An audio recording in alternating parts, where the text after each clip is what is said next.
Hey everyone, FSGS here, bringing you my first episode of Cardinal Thursday. This is going to be a weekly episode of me bringing you my thoughts on the 2016 St. Louis Cardinals.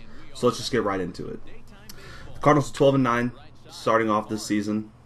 They got swept by the Pirates to start the year, so they've been 12-6 since that sweep, and they've looked a lot better, scoring a ton of runs in those amount of games. The Cardinals bench, also known as their new starters, have been going crazy this year.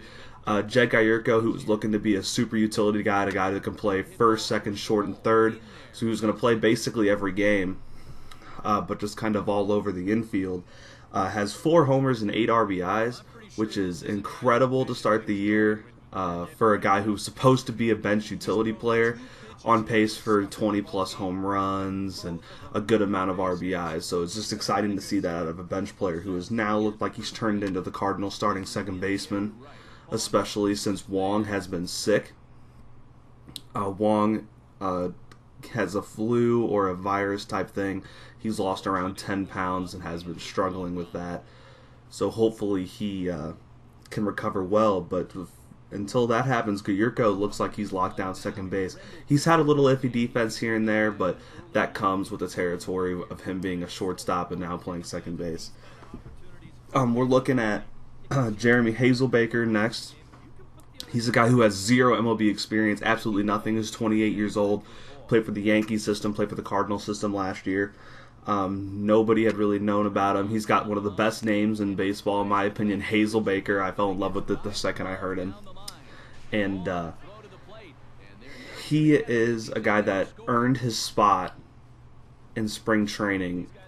He got an invite to get an invite, but they didn't have really any thoughts of him making the squad until he kept performing and kept performing and kept performing and hit 5 homers in spring. And now he's got 5 homers in the regular season through almost a month of baseball. 5 homers, 13 RBIs, has a .310 average, has been playing kind of super utility on the squad. Looking to play left, center, and right to give guys like Holiday and Piscotty and Grichuk days off. He's been playing fantastic defense. He's making diving play after diving play. He's got a really good arm, runs the bases very well. He's got good speed. So great to see a guy like that no one really had on any of their radars to come in and make an impact like he has. Next, we're going to look at Aledmys Diaz. He's a young shortstop the Cardinals signed the same year they signed Jhonny Peralta, actually. So they kind of signed 2 shortstops, except this guy was a young Cuban that they signed. Hopefully he could make a difference on the squad. And this year, after being taken off the 40-man roster and all other 29 teams being able to grab him if they wanted to, he somehow cleared all those waivers and has stayed on the Cardinals and earned himself a spot when Jhonny Peralta got hurt. He has 4 homers. He's second on the team with 13 RBIs, tied with Hazelbaker, and he leads the entire MLB in batting average. He's hitting .468, which is just fantastic to see out of a rookie, especially of his age at 21 or 22 years old. It's incredible to see a guy hit that high this late in the season, but we know that's going to dip back down and drop to a normal average at some point, but he is just playing such a great baseball right now. Despite the fact that he hasn't played that great as shortstop, they've always known that since the day they signed him, that he was going to be an iffy at the shortstop position. Can he play shortstop? Can he make the plays?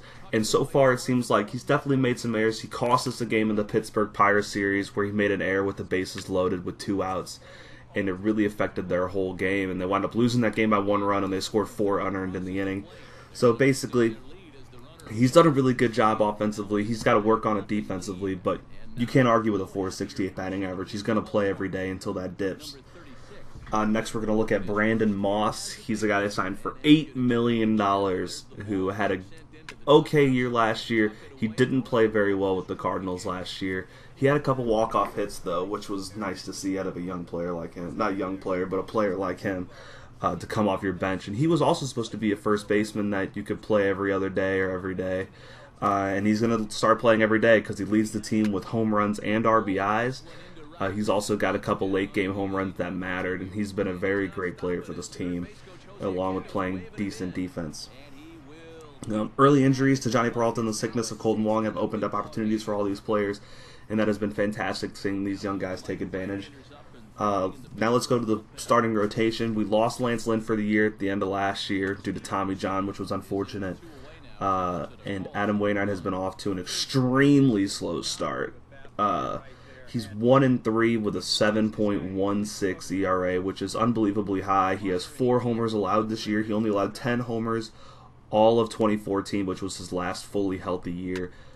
So it kind of stinks seeing him kind of regress like this, but hopefully he picks it back up, getting used to it, because he did miss almost all of last year due to injury. So hopefully he picks it back up. A player that I have been very concerned about, even more than Adam Wainwright, is Mike Leake. We signed him to a 5-year, $80 million deal, and he's 0-2 with a 5.64 ERA, which I know isn't as bad as Wainwright's, but it's still just very concerning seeing him come from a home run hitting ballpark in Cincinnati and then seeing his stats kind of climb in the ERA position is not a very good thing to see. His ERA last year was a 3.70, and that was in Cincinnati and San Francisco. But somehow he earned this 5-year, $80 million contract. A little concerned about it, but I'm also excited to see what he can bring to the squad, especially with the Cardinals being known for what they can do with players. And the player that the Cardinals need to be very optimistic about is Carlos Martinez. He's 4-0 with a 1.93 ERA, looking like an early Cy Young candidate, just a young star out on the field, and it's nice to see him performing. This has been FSGS. Have a great day.